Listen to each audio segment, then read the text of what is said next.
ही नहीं रहते। वह एक अद्वैत व आत्म तत्व है, अन्य कुछ भी नहीं। जैसे घट मठ की उपाधि से आकाश नाना प्रकार का और समुद्र तरंगों से अनेक रूप भासित होता है, पर नाना तत्व भाव को प्राप्त तो नहीं होता, है तो वही सागर का सागर ही। वैसे ही आत्मा में नाना प्रकार का जगत भासता है, कल्पना है, पर है नहीं उसमें। और नाना तत्व को नहीं प्राप्त होता, वो एक का एक ही रहता है। ऐसे हम स्वरूप को जानकर उसमें स्थित होवें, बाहर से अपने वर्ण आश्रम का व्यवहार करें, मना नहीं है, हमें रोकते नहीं है, अपने वर्ण आश्रम का पूरा व्यवहार करें, पर हृदय से पत्थर की न्यायी हर्ष शोक से रहित हों। संबित मात्र आत्मा को जो अपना रूप देखता है वही सम्यकदर्शी है, यानी यथार्थ देख रहा है वो।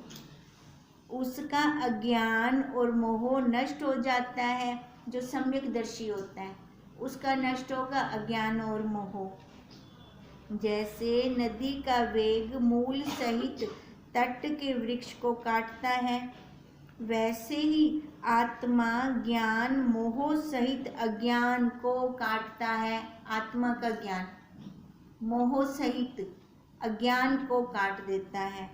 मित्रता, वैर, हर्ष, शोक, राग, द्वेष आदि जो विकार हैं वे चित्त में रहते हैं, उसका तो चित्त नष्ट हो जाता है। अब जिसके अंदर ये पड़े हैं सारा, अगर वो उसी डब्बे को ही हम खत्म कर दें तो नहीं बचेगा ना ये काम क्रोध लोभ वाला। कहते हैं हे राम, ज्ञानी सोता भी देख पड़ता है पर कदाचित नहीं सोता। जिसका अनात्मा में अहम भाव निवृत्त हुआ है और जिसकी बुद्धि लिप्त नहीं होती, वह पुरुष चाहे इस लोक को मार डाले तो भी उसने किसी को नहीं मारा। देखो कितनी बड़ी बात बोल रही है भी। जिसका अपने अहम भाव में भाव ही नहीं है, वो इस लोक में लोगों को मार डाले तो भी उसने किसी को मारा ही नहीं है। और ना उसे कर्म बंधन होगा, कर्म बंधन भी नहीं सताएगा उसको। क्यों नहीं सताएगा? क्योंकि उसने कर्तापन से मारा ही नहीं, उसने यह करके किया। मुसीबत कहाँ आती है? थोड़ा सा भी कर्म कर आती है ना, अच्छा या बुरा, वो अंदर आ जाता है, वो चलने लग जाता है, फिर उसका कर्म भी बन जाता है हमारा। हे राम, जो वस्तु ना हो और भासित हो उसको माया मात्र जानिए।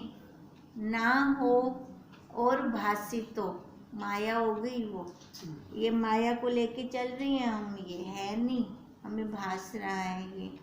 ज्ञान से वह नष्ट हो जाता है, जैसे तेल के बिना दीपक शांत हो जाता है, वैसे ही ज्ञान से वासना का क्षय हो जाता है और चित्त अचित्त हो जाता है। जिसके लिए सुख दुख का ग्रहण त्याग नहीं, वही जीवन मुक्त आत्म स्थित है। अब जीवन मुक्त कहाँ बाहर नहीं है, खुद हम बन सकते हैं जीवन मुक्त, वैसे तो हैं, पर अपनी ये माया के कारण पकड़ है ना हमारी। जब तक ये पकड़ नहीं छूटती तब तक हम जीवन मुक्त नहीं है। जब ये पकड़ छूट गई फिर जीवन मुक्ति का आनंद लें हम अपना। इति श्री योग विशिष्ट निर्वाण प्रकरण ब्रह्म प्रतिपादन नाम तृतीय सर्गा समाप्त।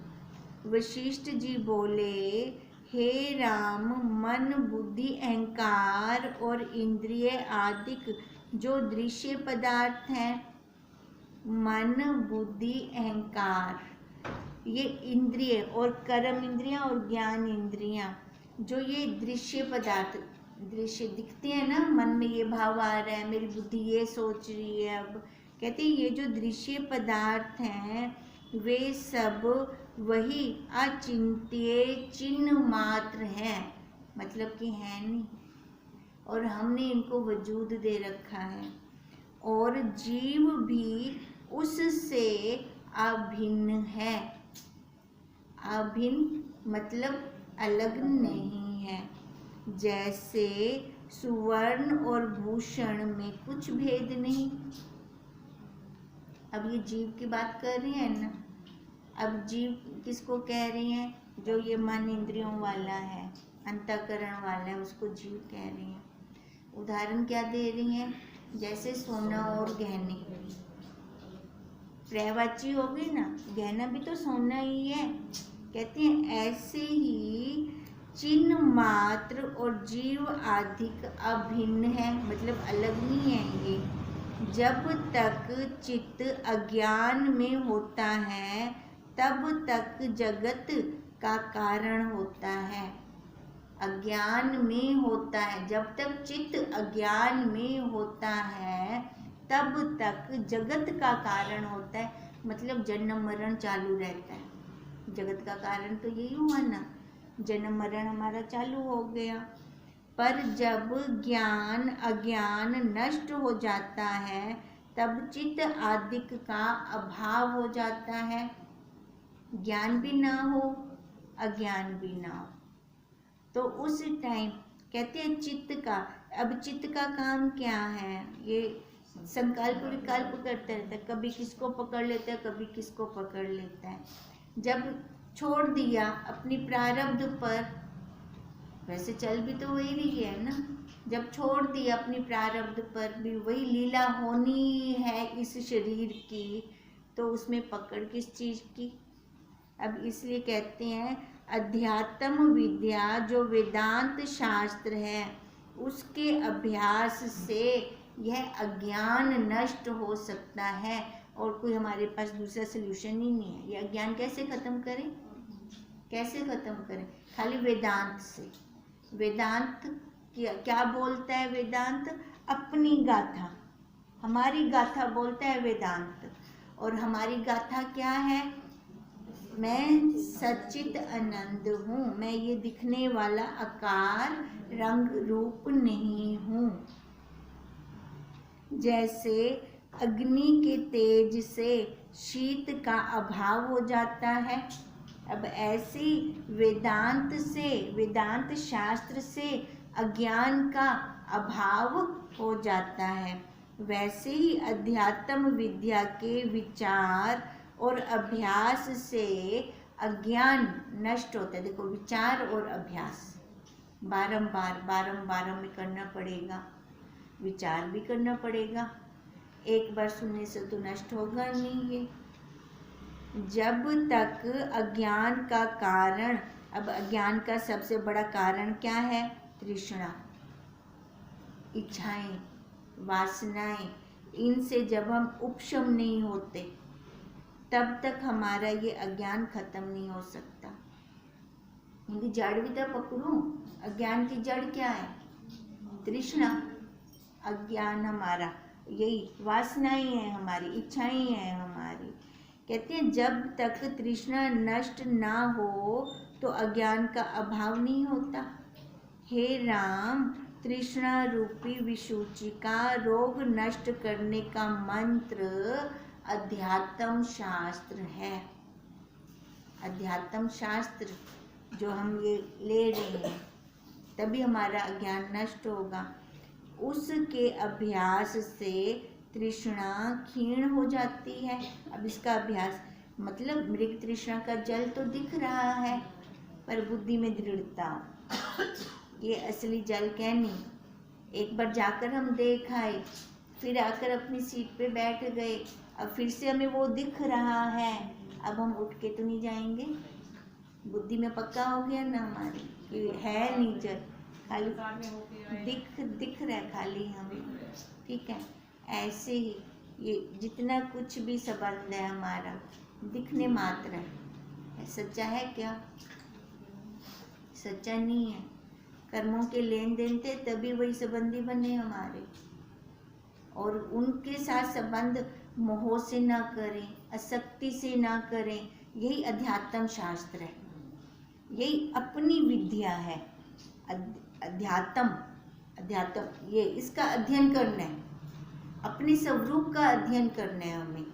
अपने स्वरूप का अध्ययन करके इसको अलग कर देना है। फिर तभी कहते हैं इसका अभ्यास करना पड़ेगा अध्यात्म शास्त्र का, तब ये तृष्णा खत्म होगी।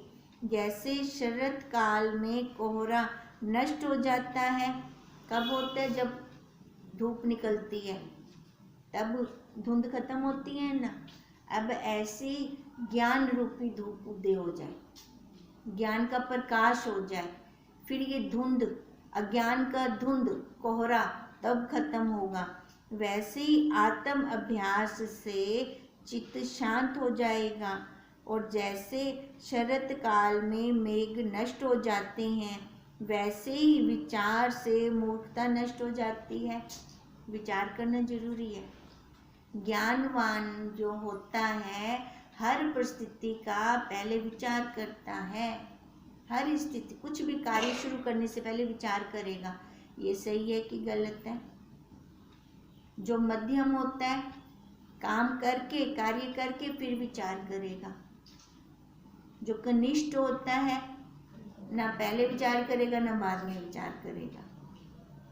तो अब हमें गुरुदेव क्या कह रहे हैं कि हम कुछ भी कर्म करें, कुछ भी कार्य करें, पहले विचार करें, ये सही है कि गलत, इस कार्य से किसी और को दुख होगा कि नहीं होगा, ये करना।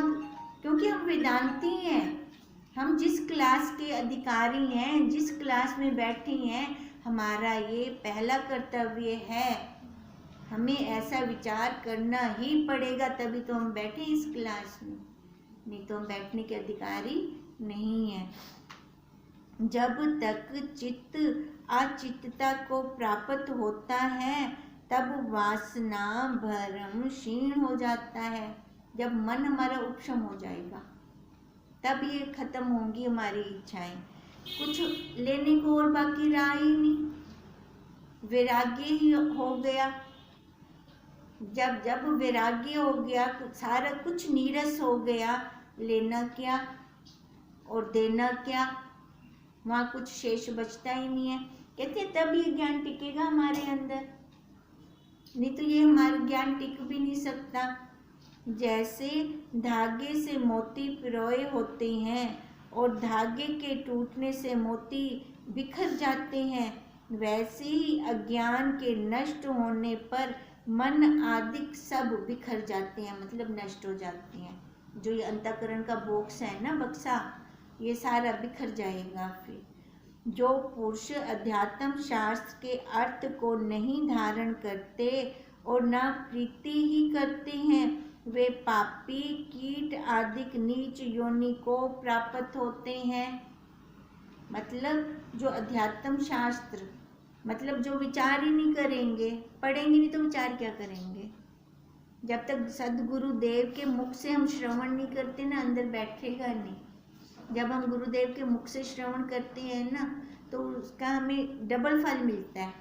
एक तो उनकी ओरा से, और दूसरी उनकी ओरा हमें एकाग्रचित्त करती है, एकाग्रचित्त करके हमारा काम बनाती है। कहते हैं जब ये अध्यात्म शास्त्र वो सुनता ही नहीं है और फिर उसको विचार भी नहीं करता, तो इस संसार से छूटेगा कैसे, जन्म मरण उसका कटेगा कैसे।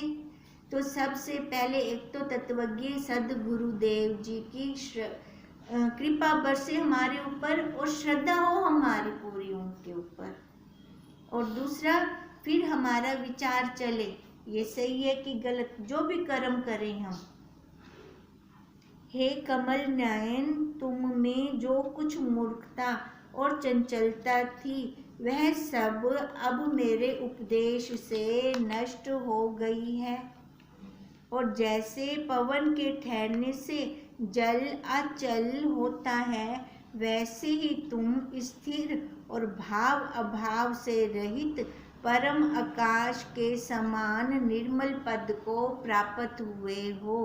ये कौन कह रही हैं? वशिष्ठ जी राम जी को, हे राम, मैं ऐसा मानता हूँ कि मेरी वचनों से तुमको बोध हुआ है और विस्तृत अज्ञान रूपी निद्रा से अब तुम जगे हो।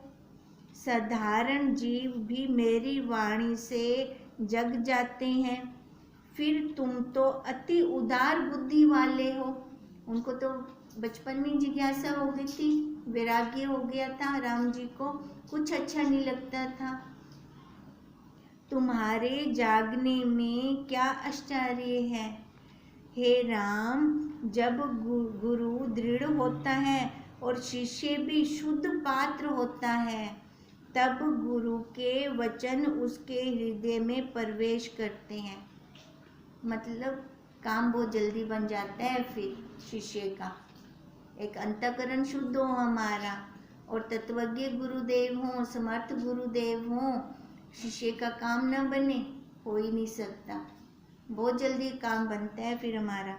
सो मैं गुरु भी समर्थ हूँ,